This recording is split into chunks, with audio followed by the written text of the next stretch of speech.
Nous lisons au chapitre 4, les versets 35 à 41. Toute la journée, Jésus parlait à la foule. Le soir venu, Jésus dit à ses disciples, « Passons sur l'autre rive. » Quittant la foule, ils emmenèrent Jésus comme il était dans la barque, et d'autres barques l'accompagnaient. Survient alors une violente tempête. Les vagues se jetaient sur la barque, si bien que déjà elle se remplissait. Lui dormait sur les coussins à l'arrière. Les disciples le réveillent et lui disent, « Maître, nous sommes perdus, cela ne te fait rien. » Réveillé, il menaça les vents et dit à la mer, « Silence, tais-toi !» Les vents tomba et il se fit un grand calme. Jésus leur dit, « Pourquoi êtes-vous si craintifs et sans foi? N'avez-vous pas encore la foi ?»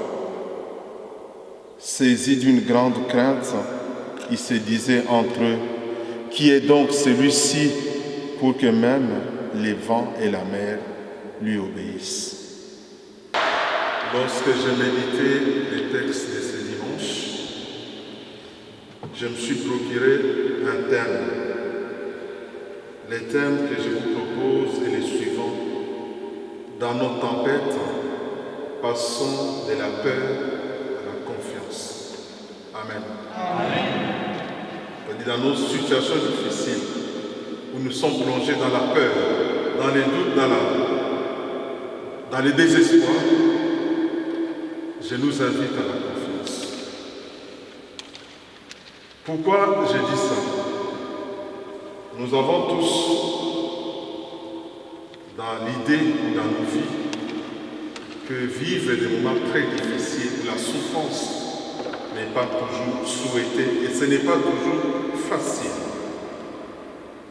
Et surtout, quand ces situations perdurent. La première lecture que nous venons d'entendre nous montre effectivement d'un homme, Job, que certains connaissent à travers la lecture de la Bible. En résumé, qui est Job? On dit Job, c'était un homme riche, un homme pieux, c'est-à-dire qui craignait Dieu, un homme juste, qui savait rendre à chacun ce qui lui est dû. Un homme qui parlait que de Dieu, qui n'a pas pensé que Dieu dans sa vie. Soudain, tout tombe en ruine. Il perd sa richesse. Les malheurs tombent sur lui. Pauvreté, misère, souffrance, broyé par la douleur, assailli par les doutes, mais aussi les révoltes. Si vous avez la chance de lire ces textes, vous verrez ce qui se passe avec cet homme. Non seulement ses amis se moquent de lui, même sa propre femme. C'est quoi ces dieux que tu nous proclames tout le temps? Regarde, on a perdu tous nos enfants, toute la richesse, on n'a plus rien. Faut-il encore faire confiance à Dieu? Amen. Alléluia. Faut-il encore faire confiance à Dieu? Si on parle de Job, mes chers frères et sœurs, on a l'impression que c'est un texte qui date, mais c'est Job, c'est toi et moi. Un cas de maladie qui a secoué votre famille pendant plusieurs années, ça peut vous pousser au doute. Est-ce que nous avons besoin? Est-ce que ce Dieu existe? Chômage. Quelqu'un qui traverse des moments de chômage, où il ne sait même pas comment il va traverser la journée, ça peut faire douter, ça peut révolter. Des situations non voulues, les enfants qui ne vous écoutent plus. Au travail, vous avez toujours des reproches, des observations. rien ne marche. C'est des tempêtes. Job l'a connu. Broyé, assailli. À un moment, la vie n'a plus de sens. Moi, j'ai croisé des gens qui vous disent, Monsieur l'abbé, la vie n'a plus de sens. Quand je commence à vous raconter ce que je traverse, je ne vois même pas pourquoi je dois crier encore que Jésus est vivant. Comment je peux encore crier que Dieu est amour? En quoi est-ce que je peux dire Dieu est puissant? Ma vie n'est qu'un tableau sombre. C'est des tempêtes. C'est des tempêtes. Les disciples dans l'évangile, ils sont ballottés par les vagues de la mer. Les disciples, eux aussi, vont réveiller Jésus. Seigneur, nous sommes en train de chavirer. Cela ne te dit rien. La phrase des disciples, c'est la phrase que nous disons dans nos prières lorsqu'on souffre. On les dit souvent sans nous rendre compte. Seigneur, ma fille est malade, mon frère est malade. Cela ne te dit rien, Seigneur. Pourquoi tu nous abandonnes? Pourquoi restes-tu indifférent à notre sort? D'un côté, il y a les questionnements de Job. De l'autre côté, il y a la plainte des disciples. Mes chers frères et sœurs, ce cri de souffrance est toujours d'actualité. Nous, les hommes et les femmes d'aujourd'hui, douloureusement éprouvés par la maladie, la pauvreté, la famine, beaucoup n'ont même plus la force de crier vers le Seigneur, comme je vous disais.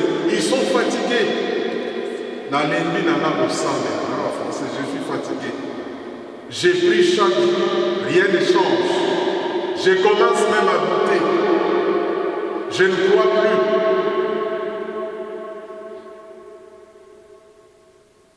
Mais ces cris-là, mes chers frères et sœurs, c'est déjà une prière.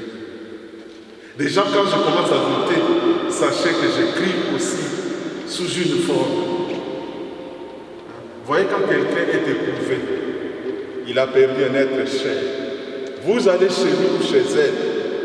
Quand la personne pleure, ne lui dis pas arrête, arrête, non. Laisse la personne pleurer. Ressortir tout ce qu'il a comme souffrance. Et dans nos difficultés, dans nos tempêtes, le fait de pleurer, de douter, parfois d'être révolté, c'est aussi important.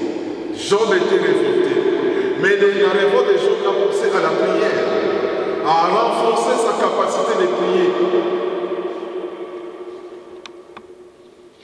Notre priorité absolue doit être une vie nouvelle avec Jésus. Alors un jour, on nous dit, Job va retrouver toute sa sérénité. Toute sa sérénité. Un peu d'argent, un peu d'aisance. Ceux qui se moquaient de lui commencent à dire, c'est lui ou c'est pas lui. Amen. Amen. Il nous arrive parfois les gens se moquent de nous. Parce que tu as échoué à l'école.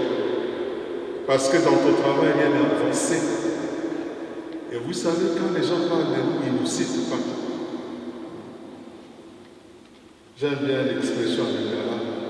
Oh Yohana. Quand on parle de toi, ils disent oh Yohana, comment Azalaki Kolaksani. Donc on ne parle plus de ton nom. À la Kisaranim, à Kanisaki, à Suki, comme les amis des jours. J'ai une amie qui m'a dit, elle s'est mariée à 42 ans. Tout le monde s'est demandé, est-ce qu'elle va se marier? Ah, tu vois, quand tu as fait beaucoup d'études, hein, ça devient compliqué pour les femmes. Elle s'est mariée. Les mêmes personnes qui se moquaient d'elle viennent lui demander, tu es sûr que c'est pas ton nom? Tu es sûr? Parce que il faut bien les connaître. Donc, il y a des gens qui sont heureux lorsque nous échouons. Ils deviennent malheureux lorsque nous avançons. Et ils viennent pour nous décourager. C'est ton nom. C'est comme si c'est cette personne qui devait faire les choix. Les amis des Job, c'est les Job. Au sein de la vie, au souki. Tu pries chaque jour. mais rien n'avance dans ta vie. Elle me dit, je dis à la personne, mais pourquoi vous, quand vous étiez marié, moi je ne suis pas venu vous poser la question si c'était l'homme de votre vie. Et à mon tour, vous me demandez. Donc votre choix, c'était que je reste dans cet état. Il y a un musicien du Congo, Kinshasa au Brazzaville, je ne sais pas, qui disait Batumsu na mokili balinga balinga babomate bayaka kolela makambo yo mopao pesaka bolingo salaka ya sepeli. Et même quand il t'a donné une goutte d'eau, tout le monde doit être au courant. S'ils ont mangé, c'est moi qui ai donné. Donc, dans la détresse des gens, même des disciples, il y a quelque chose qui va se faire. Jésus s'élève. Il dit à la mère, tais-toi. La mère, c'est quoi? C'est tout ce que nous traversons comme situation. Ah, moi j'ai souffert pendant 20 ans. Je ne suis même pas sûr que je peux marcher. Du jour au lendemain, on voit la personne en bonne santé. Je vous ai raconté l'histoire, je pense ici, d'une personne que je connais, ça fait plus de 10 ans aujourd'hui, déclarée morte en 2009. Ce n'est pas en Afrique, vous allez dire, la médecine n'est pas avancée. Ici, à Saverne. Les médecins lui disent, monsieur, ça ne sert à rien. Votre état ne vous permet pas de vivre encore plus de 5 ans. Il a eu des réflexes. Lui, il appelle ça réflexe. Mais moi, je pense que c'est l'Esprit Saint qui lui a parlé. Il dit au médecin, je suis d'accord avec vous. Mais je ne pense pas que c'est vous qui avez le dernier mot de ma vie. Certainement, vous de la Coran, vous connaissez la personne, mais je ne cite pas son nom. 2009, 5 mois après, vous allez mourir. 2021, président du conseil de fabrique et sacristain, vivant encore. Tempête. Mais quand Jésus dit à la maladie, tais-toi, la maladie va se taire. Il est vivant, il est encore en bonne santé. Je vous ai raconté l'histoire d'une dame, 13 ans de mariage, pas de conception, pas de naissance. En commençant par sa propre belle famille, on s'est moqué d'elle. Je vous ai raconté l'histoire. Aujourd'hui, les enfants ont 4 ans. 2 jeunes. Bon, les jeunes sont toujours. 2 enfants. Alors qu'on disait, c'est une femme stérile. Mais quand Jésus a dit, tais-toi, et tout change. Vous avez des situations dans votre vie. Faites comme les disciples. Allez vers le Seigneur. Dites-lui, Seigneur, es-tu au courant que je traverse des moments difficiles? Est-ce que tu es le Dieu Tout-Puissant? J'ai envie de voir clair. C'est pourquoi je dis de la tempête, de nos tempêtes qui nous poussent à la révolte, à la peur, allons vers la confiance. Au moment où nous traversons des moments difficiles, les puissants du mal sont heureuses, ils sont contents pour faire obstacle à notre joie. Mais lorsque nous sortons de cette situation, ils sont totalement anéantis. Amen. Ils sont anéantis. C'est pourquoi je vous dis, un chrétien, c'est celui qui doit être heureux d'appartenir à cette race. Et quand il marche, il est tellement rassuré, comme dit la tête haute. Parce que nous n'avons pas une assurance humaine. Nous n'avons pas une assurance humaine. Aujourd'hui, nous sommes tous dans les assurances. Lorsque vous avez une difficulté, vous appelez à 8h, c'est un conseiller. À 9h, un autre conseiller. À 14h, un autre qui vous dit, oui, il faut faire ceci, il faut lire ça. Mais nous avons une assurance absolue, c'est Jésus. Avec lui, tout marche. Et quand nous avons confiance, nous sommes comme les gens qui sont sur un bateau bien maîtrisé. Face à n'importe quelle tempête, nous pouvons résister. Il ne faut pas avoir peur. Il ne faut pas avoir peur dans sa vie. J'ai un ami, ça s'est passé les mois derniers. le 30 mai, fête des mères. Il est fils unique. Sa maman vient chez lui pour fêter. Ils ont conçu une nouvelle maison. Il n'y a pas de garde-fou, donc il faut descendre. Sa maman qui voulait bien faire en descendant avec la salade est tombée. Sur place, 7 côtes cassées. À urgence. Sa femme qui voulait descendre pour aider sa maman fait un faux pas, la jambe fracturée. Et lui, ça fait des mois qu'il venait avoir un travail pardon. Au bout de 5 mois, on l'a mis de côté. Donc, il doit aller chercher sa maman à la Moselle, revenir. Il doit s'occuper des enfants parce que sa femme ne peut plus bouger. Lui-même devait chercher des entretiens d'embauche. Tout doit s'arrêter. Il est venu me voir et dit, François, est-ce que c'est normal? Je dis, oui, ça peut être possible, mais ce n'est pas la fin. Amen. Dans votre vie, chers frères et sœurs, que ce soit votre mari, vos enfants, vos amis, considérez votre vie comme une phrase. Les autres intervenants ne mettent que des virgules dans votre vie. La phrase continue. La seule personne qui peut mettre un point, c'est qui? C'est qui? C'est qui? Tant que lui n'a pas mis le point final dans votre vie, considérez que votre phrase s'écrit encore. C'est pourquoi il ne faut pas avoir peur. Il ne faut pas désespérer. Je peux encore comprendre. On peut se révolter parce qu'il y a des choses qui ne marchent pas. Mais faites confiance, c'est la phrase qui va s'écrire chaque jour.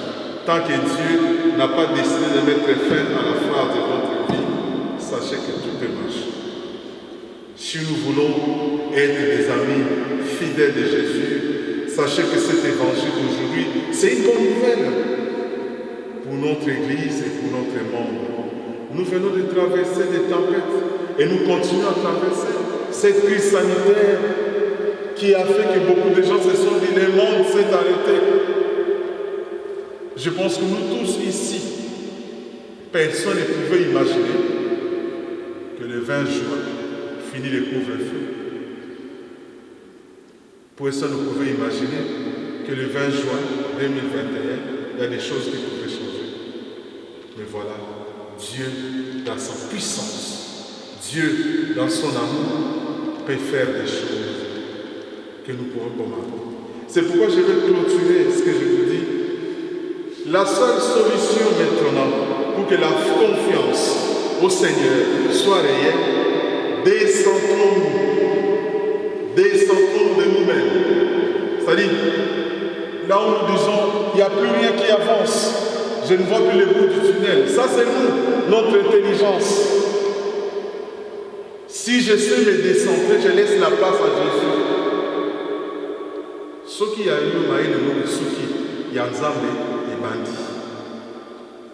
Là où nous sommes limités rationnellement, intellectuellement, sachez que la grâce de Dieu arrive, comme disait Saint Paul. Là où les mal abondent, la grâce surabonde. Là où les mal peuvent décourager, la puissance du Seigneur change. Là où les tempêtes découragent, la grâce de Dieu libère. Parce que notre Dieu, c'est un Dieu d'amour, un Dieu puissant, un Dieu de l'impossible, un Dieu qui change, qui transforme, indépendamment de nous. Mais souvent parce que nous réfléchissons en termes de nos capacités, et lorsqu'on est limité, on se dit, fini. Non, il est là. Et le Seigneur est toujours là. Il est au cœur de nos vies. D'ailleurs, l'Eucharistie nous rappelle qu'il se donne. C'est comme ça ces chants que nous exécutons souvent. Tu es là au cœur de nos vies, et c'est toi qui nous fais vivre. Tu es là au cœur de nos vies, bien vivant. Il est vivant, il est vivant. Il est au cœur de nos vies. Rien ne doit nous faire trembler, rien ne doit nous désespérer, rien ne peut nous faire peur, puisque notre Dieu est puissant, notre Dieu est éternel. Faisons-lui confiance. Je pense que tout ce que nous pouvons lui demander, je crois, nous l'aurons. Amen. Amen.